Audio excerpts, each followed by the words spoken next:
આજના આથા ડુંગરી ખાતેના કાર્યક્રમમાં અહીં મંચસ્થ ઉપસ્થિત છોટાઉદેપુર જિલ્લા આમ આદમી પાર્ટીના પ્રમુખ એવા રાધિકાબેન રાઠવા, છોટાઉદેપુર જિલ્લા ઉપપ્રમુખ એવા વિનુભાઈ સરપંચ, સાથે સાથે નસવાડી તાલુકા પ્રમુખ ઈશ્વરભાઈ, કવાંટ તાલુકા પ્રમુખ શ્રી, સાથે છોટાઉદેપુર, જેતપુર અને કદવાલ તમામ તાલુકાના આમ આદમી પાર્ટીના પ્રમુખશ્રીઓ, મહામંત્રીશ્રીઓ, તમામ પદાધિકારીઓ અને આજે જેમણે 5000ની જનમેદની સાથે અમારા સમર્થનમાં આમ આદમી પાર્ટીમાં જોડાયા છે એવા આથા ડુંગરી સરપંચ શ્રી એવા રતનસિંહભાઈ માટે આપણે જોરદાર તાળીઓ પાડી લઈએ।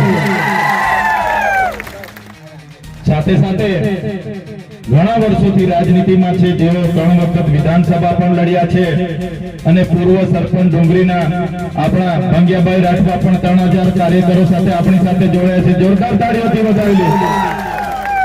સાથે આજુબાજુ ગામના વીજળીના સરપંચ છે, સાથે આજુબાજુ ગામના સરપંચો, તાલુકા પંચાયતના પૂર્વ સભ્યશ્રીઓ, હાલના ગ્રામ પંચાયતના સભ્ય અને ભાજપમાંથી કિસાન મોરચાના પ્રમુખ એવા સંજયભાઈ અને તમામ કોંગ્રેસમાંથી પણ મોટી ભાગના આગેવાનો અમારી લડત સાથે જોડાઈને અમને સમર્થન આપ્યું છે, અમારા પાર્ટી પરિવારમાં જોડાયા છે એવા બધા જ લોકો અહીં ઉપસ્થિત છે। ત્યારે આ વિસ્તારના વડીલો, યુવાનો, માતા બહેનો અને તમામ સાધુ સંતો, મહંતો બધા જ લોકોને મારા નમન કરું છું, પ્રણામ કરું છું અને બધાને અભિવાદન કરું છું।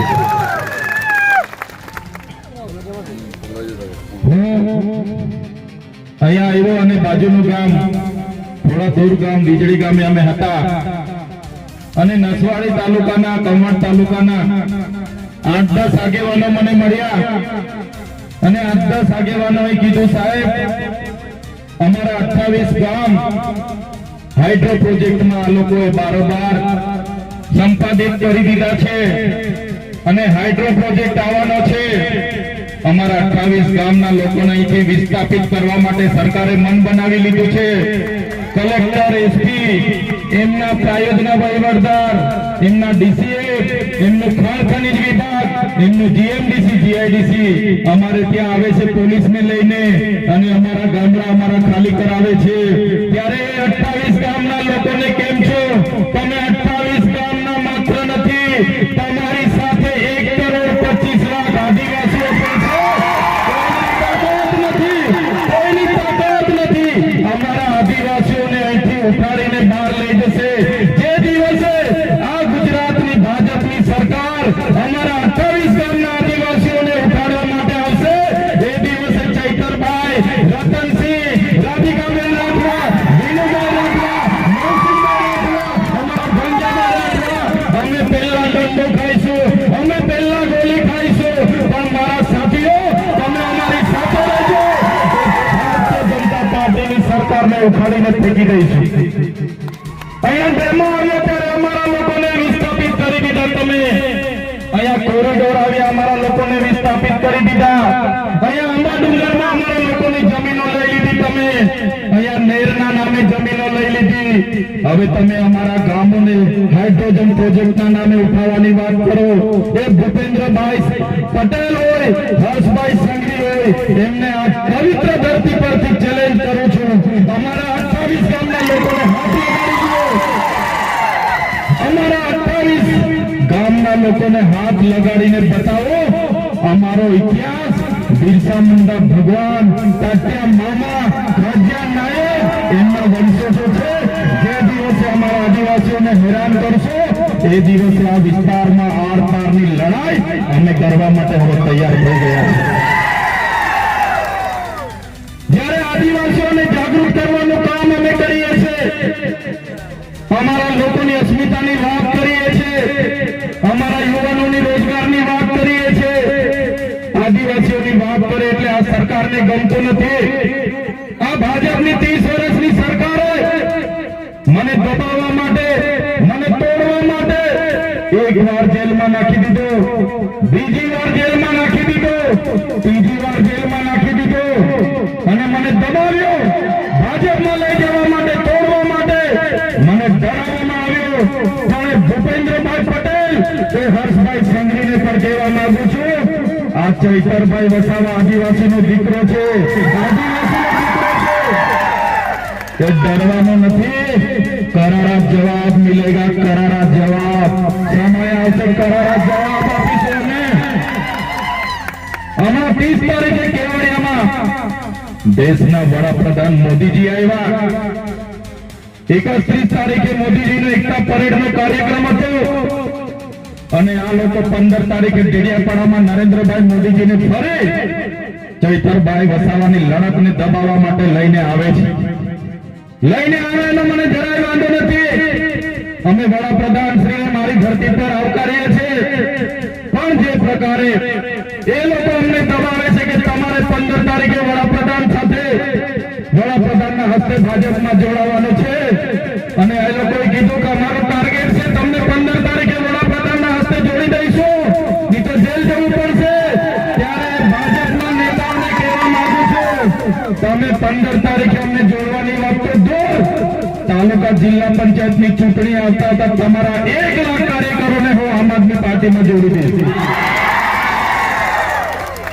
પબ્લિક ભેગી કરવા માટે ડેડિયાપાડા, સાગબારા, વાલિયા, ઝઘડિયા, નેત્રમ, નાંદોદ ગામડે ગામડે જાય છે. આ લોકો કહે છે તમારા ચૈતરભાઈ મોદી સાહેબના હસ્તે 15 તારીખે જોડાવાના છે, બધા આવી જજો, બધા જોવા આવજો. ત્યારે હું એમને કહેવા માંગુ છું, ચૈતરભાઈ ભાજપમાં જોડાવાના નથી, ચૈતરભાઈ ભાજપને તોડવાના છે, તોડવાના છે. સાથીઓ, મને સામાન્ય બાબતમાં જેલમાં નાખી દીધો. આદિવાસીનો દીકરો છું એટલે ભૂપેન્દ્ર પટેલને નથી ગમતું, હરસંઘવીને નથી ગમતું. આદિવાસીઓ માટે કેમ બોલે છે, આદિવાસીઓની મીટિંગો છોટાઉદેપુરમાં કેમ કરે, એને જેલમાં નાખો. એક સામાન્ય બાબતમાં મને જેલમાં નાખી દીધો, કોઈ વાત નહીં, કોઈ વિવાદ નહીં, અને મને સેન્ટ્રલ જેલમાં 80 દિવસ રાખવામાં આવ્યો, અંધારી કોટડીમાં રાખવામાં આવ્યો, ડરાવવામાં આવ્યો, ધમકાવવામાં આવ્યો અને કહેવામાં આવ્યું કે તમને તમે 2 વર્ષ સુધી રાખીશું, 3 વર્ષ સુધી રાખીશું, જ્યાં સુધી તમે અમારી સાથે આવવા નહીં માનો ત્યાં સુધી રાખીશું. પણ આ ચૈતરભાઈ તમારો દીકરો એમનાથી ડર્યો નથી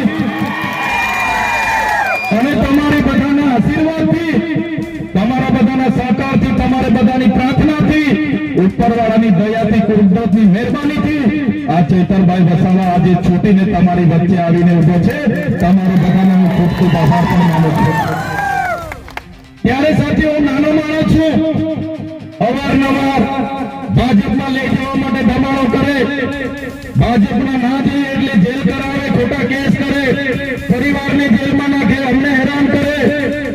પણ જ્યાં સુધી મારી માતાઓના આશીર્વાદ મારા પર છે, જ્યાં સુધી મારા વડીલોના આશીર્વાદ છે, ત્યાં સુધી ભાજપની પોલીસમાં તાકાત નથી કે આ ચૈતરભાઈ વસાવાને દબાવી શકે. આ અમારી જનતાનો પ્રેમ છે. જ્યાં સુધી તમે અમારી સાથે છો ત્યાં સુધી ભાજપ અમને ટચ પણ નથી કરવાની. 1 વાર જેલ કરાવશે, 2 વાર જેલ કરાવશે, 3 વાર જેલ કરાવશે. પણ મારા વડીલો, મારી યુવાનો, મારી બહેનો, મારા માતાઓને મારે વિનંતી છે, સરકાર એમની બહુ મોટી છે, પોલીસ એમની છે, આર્મી એમની છે, કોર્ટ કચેરી એમની છે, કલેક્ટર એમના છે, ડીડીઓ એમના છે, એસપી એમના છે. આપણે એમની સાથે લડાઈ નથી કરવાની. પણ આવનારી તાલુકા જિલ્લામાંથી ચૂંટણીમાં તમારામાંથી સારા સારા યુવાનોને, સારા સારા વડીલોને તૈયાર કરી દો. આ તમારા દીકરાને જે હેરાન કર્યો છે એનો બદલો તમારે આવનારી તાલુકા જિલ્લા પંચાયતની ચૂંટણીમાં લેવાનો છે. એનો બદલો તમારે લેવો પડશે. કેમ કે જયારે મેં જેલમાં હતો ત્યારે એમના આ બાજુના સાંસદ અમારા રાજપીપળામાં આવીને કહેતા હતા, પેલો તમારો ચૈતર વસાવો જેલમાં છે, નથી છૂટવાનો, નથી છૂટવાનો, એનું પૂરું કરી નાખ્યું અમે. ત્યારે તમારા સાંસદોને, ધારાસભ્યોને હું કહેવા માંગુ છું, तुमको क्या लगता था नहीं लौटेंगे, तुमको क्या लगता था नहीं लौटेंगे, गलत. जब तक तोड़ेंगे नहीं तब तक छोड़ेंगे नहीं. हमको क्या अंडू कुंडू गंडू झंडू समझ के रखा है क्या? ये चैतर वसावा कभी झुकेगा नहीं. करारा जवाब मिलेगा, करारा जवाब मिलेगा. ત્યારે આ ભારતીય જનતા પાર્ટી 30 વર્ષથી શાસનમાં છે. કાળમાં એમનું શાસન છે. અમારા લોકો નર્મદાનું પાણી જોઈ શકે છે પણ પિયત માટે અમને મળતું નથી. અમારા યુવાનો ભણી ગણીને પરીક્ષાઓ આપે છે, એના પેપરો ફૂટી જાય છે, એની નવી નવી નીતિઓ કાઢે છે. આ વિસ્તારોમાં અમારા બાળકો ભણવા માંગે છે, શિક્ષક બનવા માંગે છે, કલેક્ટર બનવા માંગે છે, આઈએસ આઈપીએસ થવા માંગે છે, પણ અમારા વિસ્તારમાં શાળાઓમાં માસ્તરો નથી, શાળાઓના ઓરડાઓ નથી, આંગણવાડી નથી. અમારા નાના નાના બાળકો કુપોષણથી પીડાય છે. ત્યારે આદિવાસીઓને શિક્ષણ આપવાની જગ્યાએ, રોજગાર આપવાની જગ્યાએ, સિંચાઈનું પાણી મળે એની જગ્યાએ આજે વિકાસનો રથ લઈને આ લોકો ગામડે ગામડે ફરે છે. આજે બિરસા મુંડા ભગવાનની જન્મ જયંતિના નામે ગૌરવ યાત્રા કરતા કરતા ગામડે ગામડે ફરે છે અને કહે છે કે બિરસા મુંડા ભગવાનની 150મી જન્મ જયંતિ છે. એટલા માટે આ લોકો આજે નીકળ્યા છે. કેમ કે તમે બધા જાગી ગયા છો, તમને બધાને બિરસા મુંડા ભગવાનનો ઇતિહાસ ખબર પડી ગઈ છે, સાચે મામાનો ઇતિહાસ ખબર પડી ગઈ છે, ગુરુ ગોવિંદજીનો ઇતિહાસ ખબર પડી ગયો છે. એટલે આપણા લોકોના મત હવે મળવાના નથી એમ કરીને આપણા ક્રાંતિકારીઓના ફોટા લગાડીને ગામડે ગામડે ફરે છે. એમના વડાપ્રધાન હમણાં કેવડિયા આવ્યા અને કીધું અમારા આદિવાસી ભાઈ બહેનો તમારે આત્મનિર્ભર બનવાનું છે, આત્મનિર્ભર બનવાનું છે. અમારો આદિવાસી સમાજ અનાદિકાળથી આત્મનિર્ભર છે. વડાપ્રધાન બન્યા પછી 5400 કંપનીઓ તો વિદેશથી તમે લઈને આવ્યા છે. અમારો આદિવાસી સમાજ તો આત્મનિર્ભર જ છે. વડાપ્રધાન બન્યા પછી તમે 5400 વિદેશી કંપનીઓ લઈને આવ્યા છો. અમારા ઘરમાં જે સામાન આવે છે made in China, made in Taiwan, made in Korea, made in Japan, તો તમે વડાપ્રધાન બનીને શું ધંધા કરો છો? આપણને કહે છે લોકો કે ભાઈ એક પેડ માં કે નામ, આપણને બધાને સારી સારી ફૂલ ગુલાબી વાર્તાઓ બતાવશે. એક પેડ માં કે નામ રોપજો બધા, એક પેડ માં કે નામ. આપણે એક પેડ માં કે નામ રોપીએ છે અને જંગલ સાથેનો આપણો નાતો છે.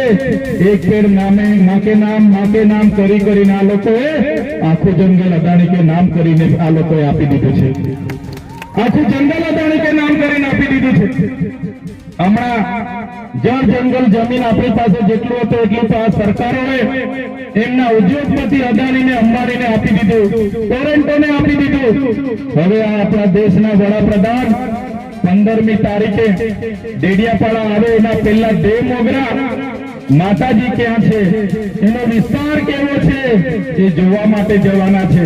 મારા સાથીઓ તમને કહેવા માંગુ છું, આ નરેન્દ્રભાઈ મોદીજી જયારે વિસ્તાર જોઈને જશે તમે લખી રાખજો, આવનારા દિવસોમાં આપણી કુળદેવીને પણ અદાણીને લખીને આપી દેશે, એની કોઈની ગેરંટી નથી.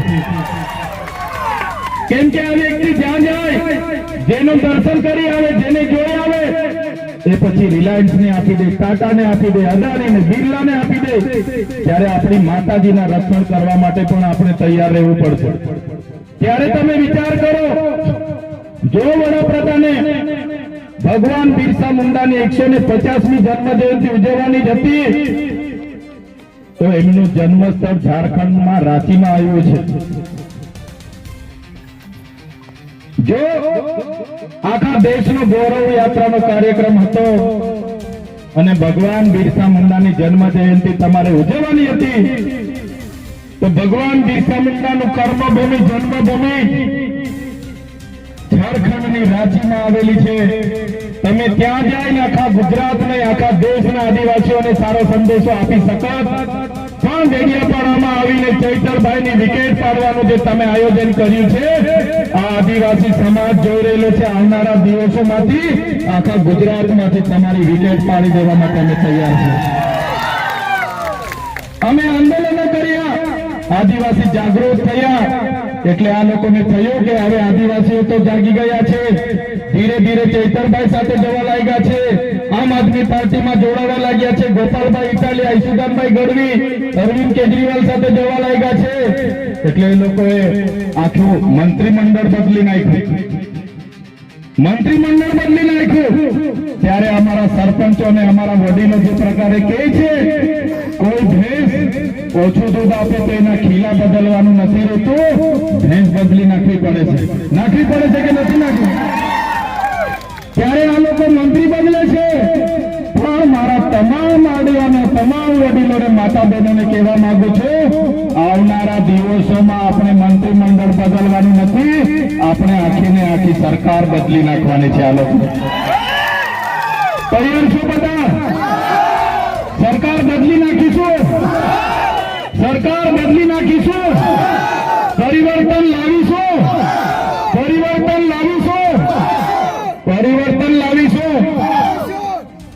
આ લોકોએ મને કીધું, ચૈતરભાઈ અમારી સામે તમે કેટલું લડશો, ટકી નહીં શકશો, હજુ પણ જેલમાં જશો, આવી જાઓ, મંત્રી બનાવી દે, તંત્રી બનાવી દે. તમારા મંત્રી બની જઈશું, તમારો તંત્રી બની જઈશું, પૈસા કમાઈ લઈશું, બંગલા બની જશે, ગાડીઓ બની જશે, પણ અમારા આદિવાસીઓ માટે પછી કોણ બોલશે? કોણ બોલશે અમારા આદિવાસીઓ માટે? આ વિસ્તારના ઓબીસી માટે કોણ લડશે? આ વિસ્તારના એસસી એસટી માઇનોરિટી માટે કોણ લડશે? ત્યારે અમે કીધું, તમારામાં જેટલા અમારા નેતાઓ છે એ નેતાઓને તમે એક પિંજરાના વાઘ જેવા, સર્કસના વાઘ જેવા બનાવી દીધા છે. આ વિસ્તારના પણ મોટા મોટા નેતાઓ પોતે વાઘ છે એવું કહેતા હતા. અમે જયારે મીટિંગ હોય ત્યારે ભાષણ કરે, ટાઈગર અભી જિંદા હે, ટાઈગર અભી જિંદા હે. એ ભાષણ કરવા વાળા ભાજપમાં ગયા અને સર્કસના ટાઈગર બનીને આજે બેસી રહ્યા છે.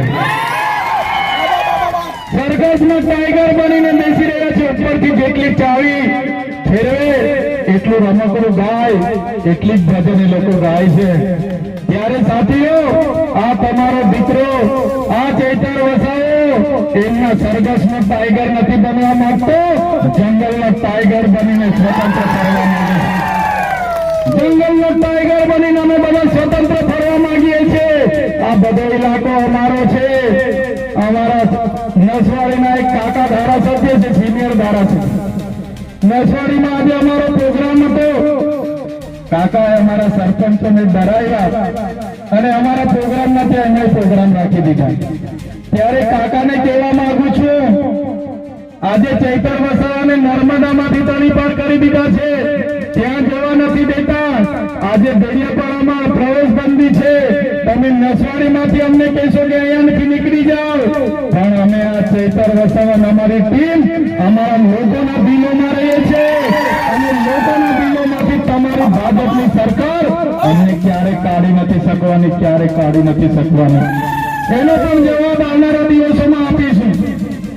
ત્યારે નવી વસાહતના આગેવાનો મને રસ્તે મળ્યા, મારી સામે કહેતા હતા, સાહેબ અમે નર્મદાના નવી વસાહતના લોકો છે, અમે આ ધારાસભ્યના હુજે લાગ્યા, આ ભાજપના નેતાઓને માની લીધું અને આજે અમારા દીકરા દીકરી અમને ખીજવાય છે, અમારો અધિકાર નથી મળ્યો. ત્યારે આ ભાજપના લોકોએ માત્ર ભાજપમાં જઈને ઊંચી આગળ કરવાનું કામ કર્યું છે. ત્યારે સાથીઓ, આવનારા દિવસોમાં તાલુકા અને જિલ્લા પંચાયતની ચૂંટણીઓ આવવાની છે. રાષ્ટ્રીય પાર્ટી છે આમ આદમી પાર્ટીનું મંચ તમને અમે આપીએ છીએ. આપણા આજે રતનસિંહભાઈ સરપંચ, ભંગિયાભાઈ સરપંચ, નવસિંહભાઈ સરપંચ અને તમામ સરપંચો તમારી સાથે છે. કોઈને ડરવાની જરૂર નથી. તમે રાતે કહેશો, રાતે અમે આવી લોકો થઈ જઈશું. ત્યારે તમારામાંથી સારા સારા વડીલો, સારા સારા યુવાનો, સારી સારી બહેનો આવનારા દિવસોમાં ચૂંટણી લડીને નગરપાલિકા હોય કે તાલુકા પંચાયતના પ્રમુખ બનીને તમારે આવી જવાનું છે. સત્તા તમારે હાથમાં લઈ લેવાની છે. આ લોકોની તાકાત આ સત્તામાં છે. જે પ્રકારે આપણા વડીલોએ કીધું તો, વાર્તાઓમાં આવતું તો કે એક રાજા, એનો જીવ પોપટમાં હતો, એ જ પ્રકારે આ ભાજપના લોકોનો જીવ સત્તા અને ખુરશીમાં છે. તમે જાગી જાઓ, ખુરશી આપણે ખોચી લઈએ, સત્તા આપણે ખોચી લઈએ, એટલે આ ભાજપના રાજા ઓટોમેટિક ઘરે બેસી જવાના છે. તૈયાર છો તમે? સત્તા ખોચી લેવાની છે. તૈયાર છો બધા? જય આદિવાસી. ત્યારે આ વિસ્તારના 28 ગામના લોકોને પણ કહેવા માંગુ છું, અને બીજા વિસ્તાર હાપેશ્વર હોય, આંબાડુંગર હોય, કે આ વિસ્તારના અવસાન પટ્ટાના લોકો હોય, તમામ લોકોને કહેવા માંગુ છું, કોઈને ડરવા